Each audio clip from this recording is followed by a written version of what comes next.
दुनिया made in India दहशतगर्दी का शिकार है। पड़ोसी पाकिस्तानी हो या फिर सात समुंदर पार अमेरिका, कनाडा और बरतानिया, भारतीय सरकार और खुफिया एजेंसी रॉ अपने हैंडलर्स और उजरती कातिलों के जरिए खित्ते और पूरी दुनिया का अमन दाव पर लगाने पर तुले हुए हैं।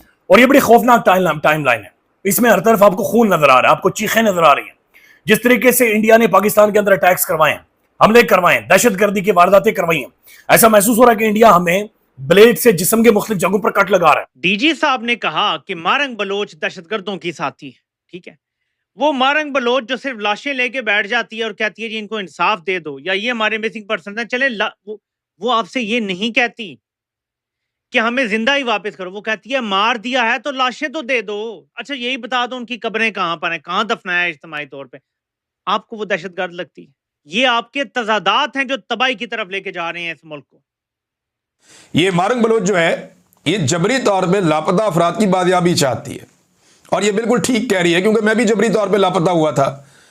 और जब मैं जबरी तौर पे लापता था तो पाकिस्तान के शहरों में मेरे पोस्टर लगा के ऊपर गद्दार लिख दिया था। तो अब मारंग बलोच को इस वक्त 3 एमपीओ में गिरफ्तार किया और कहते हैं जी दहशतगर्द है। क्या दहशतगर्दों को इस तरह 3 एमपीओ में गिरफ्तार करते हैं? कोई सबूत देना वो दहशतगर्द है। तो ये मारंग बलोच खड़ी है जिसके साथ आप कहते हैं जब ये लोग निकलते हैं तो 20-25 लोग नहीं निकलते। तो हकायक को आप सीधा रखें। आज पाकिस्तान का कोई लीडर इमरान खान के अलावा बलूचिस्तान में इतने लोगों को बाहर नहीं निकाल सकता। आपका सबसे तगड़ा घोड़ा जो है नवाज शरीफ, वो बलूचिस्तान में इतने बंदे बाहर नहीं निकाल सकता। बलोच का बच्चा जानता है कि आपने 70 सालों से हमारे साथ क्या किया है और आप कभी भी लाशों के हिसाब किताब में हमसे जो है ना कभी जीत नहीं सकते हैं। हमने तो अब हमारी गिनती खत्म हो चुकी है जालिमों, गिनती खत्म हो चुकी है कि कितनी लाशें तुम लोगों ने फेंकी है। जो जयशंकर साहब ने एक बात की थी, मुझे लगता है वो बात जो है ना वो सही निकली है। वो कहते हैं कि बलूचिस्तान के अंदर 60 अटैक हुए, 60 हमले हुए और ये BLA करवा रहा था, जिसे फितना हिंदुस्तान कहा जा रहा है, जिसे शैतानी इंडिया कहा जा रहा है। तो ये शैतानी इंडिया ने 9-10 मई की रात को तकरीबन 60 अटैक बलूचिस्तान के अंदर करवाए। तो यानी फौज ना सिर्फ बॉर्डर्स के ऊपर थी बल्कि इंटरनली जो इनके स्लीपर सेल्स मौजूद थे, जिन्हें पैसे दिए हुए थे, वो भी पाकिस्तान में अटैक कर रहे थे। उन्होंने कहा कि जनाब इन्हें हथियार कौन दे रहा है, इनके पास महंगे तरीन हथियार हैं, ड्रोन है, मिसाइल है, ये कौन दे रहे हैं, कहां से ला रहे हैं? बलोच देखें, बात बड़ी क्लियर है। बलूचिस्तान यकजहती कमेटी के बंदे और ये सब उन्हीं के हैं। उन्होंने कहा मारंग बलोच और बलूचिस्तान यकजहती कमेटी दहशतगर्दों की प्रॉक्सी है और ये वहां पर काम करते हैं। देखिए बात बड़ी सीधी है। ISPS साहब के पास ज्यादा इंफॉर्मेशन है, वो ज्यादा बेहतर आर्गुमेंट सबूतों के साथ बयान कर रहे हैं। लेकिन डॉक्टर मारंग बलोच चलकर इस्लामाबाद आई, वो आकर यहां पर बैठी रही और वो एक ही दरखास्त करती रही कि मेरे साथ बातचीत करें। मिसिंग पर्संस वाला मामला, जिसके ऊपर चीफ जस्टिस की भी स्टेटमेंट है, ये एक सीरियस मामला है, ये एक इशू है। पाकिस्तान के इदारे भी एक्नॉलेज करते हैं, इसलिए बाकायदा से उसके हवाले से कमीशन भी मौजूद है, बना हुआ है। लिहाजा मिसिंग पर्संस वाला जो इशू है वो टेबल टॉक करके हल होगा। यानी सबको एक डंडे के साथ या मिलिट्री हथियार के साथ हांकना मसले का हल नहीं है। वो लोग जो पहाड़ों के ऊपर चढ़ जाते हैं, बलूचिस्तान के वो लोग जो पहाड़ों के ऊपर चढ़ रहे हैं, बच्चे चढ़ रहे हैं, नौजवान चढ़ रहे हैं, उन्हें एंगेज करें, उन्हें दोबारा से रियासती ढांचे के अंदर लेकर आए। बदकिस्मती है कि बलूचिस्तान के अंदर एक नेचुरल ऑर्गेनिक लीडरशिप मौजूद ही नहीं है। इमरान खान वाहिद बंदा है जो कि एक ऑर्गेनिक लीडरशिप वहां पर इमर्ज कर रहा है। सलार काकड़ उसकी एक मिसाल है, सदाम तरीन उसकी एक मिसाल है। लेकिन वो आधा साल तो जेलों के अंदर रहते हैं। और जो भी बलूचिस्तान के अंदर लीडरशिप आई है, पॉलिटिकल लीडरशिप, सियासी जो चेहरे आए हैं, वो 2 नंबर लोग थे। वो सरदार थे, बड़े तगड़े तगड़े, वो खासतौर पर शख्सियात थी जो माल बनाने के लिए आए, पैसा बनाने के लिए आए, जो टाउट्स थे, जिनकी कोई सोच नहीं है, पॉलिटिकल अंडरस्टैंडिंग नहीं है।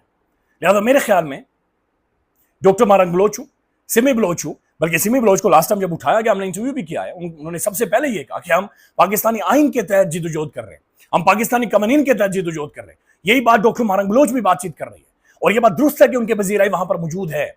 यह बात दुरुस्त है कि बलूचिस्तान यकजहती कमेटी के साथ लोग वहां पर खड़े हैं। लिहाजा इसका हल मेरे ख्याल में, मेरी जाती राय में, मिलिट्री या फौज के जरिए नहीं है। इसका हल एक पॉलिटिकल सोल्यूशन है, इसका हल एक लीडरशिप का सोल्यूशन है। BLA को मारें, इंडियन जो एलिमेंट है उसे मारें, पटकार मारें। बल्कि मेरी तो ये सोच है, मैं वॉर मॉन्गर नहीं हूं, कि इंडिया के अंदर से जो दहशतगर्द ऑपरेट कर रहे हैं हमें भी स्ट्राइक करनी चाहिए। We need to be aggressive. और हमें यह महसूस हुआ कि हम हो सकते हैं, हम जवाब दे सकते हैं, हम वहां पर भी कड़े लगा सकते हैं।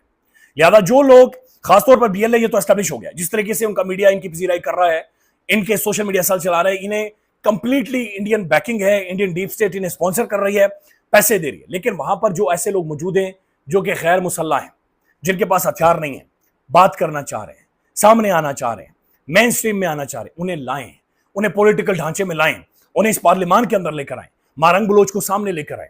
अगर वो बातचीत करना चाह रही है मिसिंग पर्संस के ऊपर, तो एसपीआर सामने कहा कि बहुत सारे ऐसे लोग हैं जो बाद में दहशतगर्द बन जाते हैं, यानी जो मारे जाते हैं तो दहशतगर्दों की सूरत में सामने आते हैं। आप उनकी तस्वीरें दिखाएं, आप उन्हें बताएं। मारंग बलोच ये तस्वीर दिखा रही है कि ना ये बंदा गायब है, मेरा चाचा ताया गायब है। आप ये दिखाएंगे ये तुम्हारा जो चाचा ताया है ये असल में फलानी जगह पर चढ़ा हुआ है, फलानी प्रॉक्सी के जरिए काम करता है और ये इंडियन फौज के जरिए काम करता है। आपने कन्विंस करना है, क्योंकि मारंग बलोच नहीं होगी कोई और होगा, कोई और नहीं होगा, कोई और होगा। बलोचिस्तान के अंदर महरूमियां मौजूद है।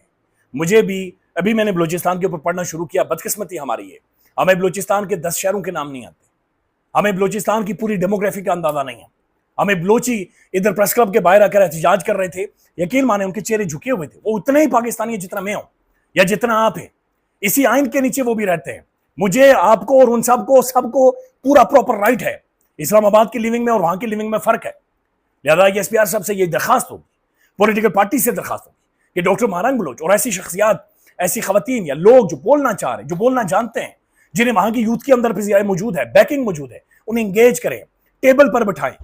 नमस्कार दोस्तों, स्वागत है आप लोग का ट्रस्ट न्यूज़ के नए वीडियो में। दोस्तों, जैसे कि आप जानते हैं कि एक वीडियो काफी ज्यादा वायरल हो रही है जिसमें कि जो पाकिस्तान का डीजे एसपीआर है वो मारंग बलोच को दहशतगर्द यानी कि आतंकवादी बता रहे हैं। जब से ये वीडियो सामने आई तब से पूरी दुनिया में एक बार फिर से पाकिस्तानी आर्मी की बेइज्जती हुई है, क्योंकि पाकिस्तानी आर्मी जो कि पूरी दुनिया में ये कहती है कि मारंग बलोच के साथ 20 आदमी भी नहीं है। उस फोटो को लेकर पूरी दुनिया की मीडिया ने जो है वो फोटो जारी किया जिसमें देखा जा सकता है कि लाखों लोग उनके जलसे में आ रहे हैं। और खुद पाकिस्तानी मीडिया भी इस बात को मान रही है कि इमरान खान के बाद अगर कोई बलूचिस्तान में दूसरा सबसे ज्यादा लोगों को इकट्ठा कर सकता है तो वो मारंग बलोच है।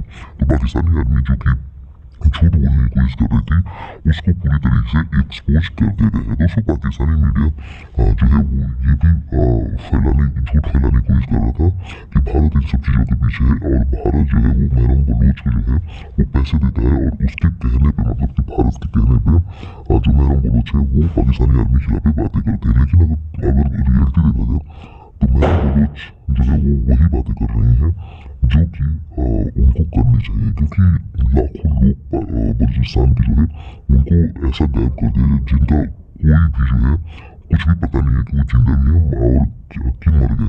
और ये सब पाकिस्तानी आर्मी द्वारा किया गया। अब उसी जुल्म के खिलाफ जो है वो मारंग बलोच जैसी लड़की जो है वो सामने आ गई है, जिसके बाद से अब पाकिस्तान को लग रहा है कि कहीं बांग्लादेश वाला कांड ना हो जाए, क्योंकि बलूचिस्तान में जिस तरीके की चीजें देखने को मिल रही है ऐसा देख के लग रहा है कि बलूचिस्तान एक नया देश बन सकता है।